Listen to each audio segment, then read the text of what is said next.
Habang naghihiring kanina diyan sa Blue Ribbon Committee, pinaaresto na ng Sandigan Bayan itong si dating Senador Bong Revilla Jr. In fairness mabilis kumilos ng Sandigan Bayan. Mukhang ramdam na rin sense of urgency, lalo't nakabantay yung mga tao. At Pero, napagalitan.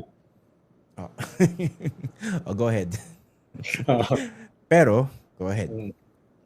Pero, isa siyang ex-senator. Yung mga incumbent, kung yan ay i-issuehan ng warrant, well, medyo baka mas makatulog ako na mahimbing. Diba? Kung merong mga kongresista na ma-i-issuehan ng warrant at makukulong sa isang non-bailable offense, tingin ko ay medyo mababawasan ng kaunti kahit papano yung galit ng mga mamamayan. Diba? Kung merong isa, dalawang cabinet secretary na makakasuhan ng non-bailable crime, baka mabawasan kahit papano yung galit ng mga magandang simula.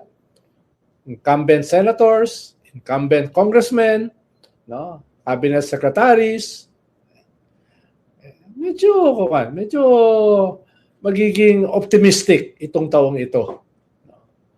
Pero kung wala pa rin, kung isang ex-senator lamang ang makakasuhan at ilang mga district engineers, sobrang kapos. Okay at least merong nakakasuhan na, no? Pero syempre, paano yung iba rin, no?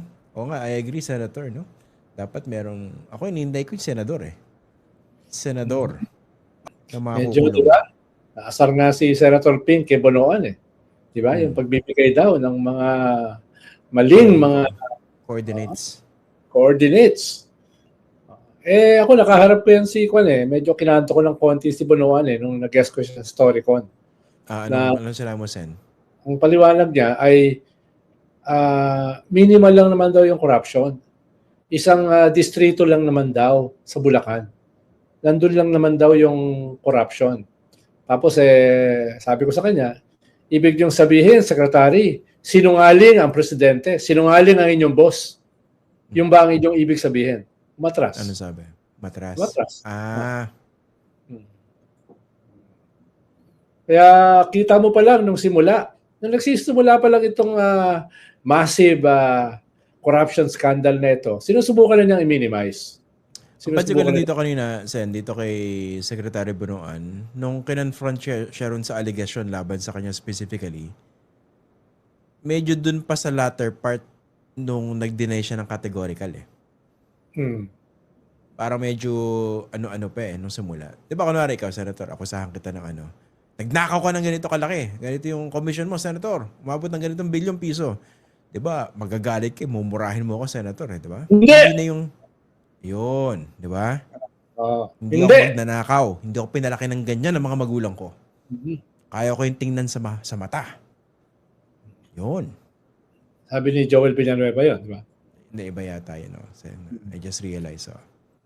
Hindi, parang hindi lang ganun katapang. I don't know, hindi ko naman kilala personally si Secretary Bunuan. Baka ganun lang siya, no? Pero I was expecting something more passionate, more committed in terms of denying. Tinanong sa kanyang anak?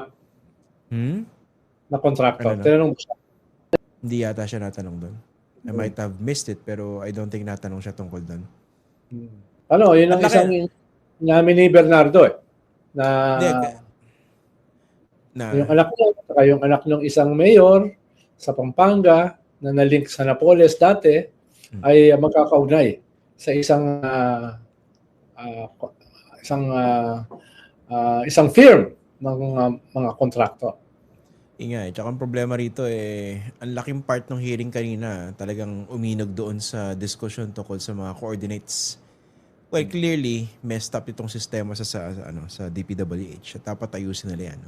Ako rin nung una nagtataka ako, bakit pa kailangan dalawang sets ng coordinates yung isasubmit dyan? Isa raw kasi location, coordinate, isa naman specific na sa project. Ayan. Yun. Yun. Coordinates na. Wala ko alam sa coordinates. Mukhang hindi nag-coordinate yung mga coordinates nila eh. Ang coordinate joke ko, no? Titong Oh, tita. yes.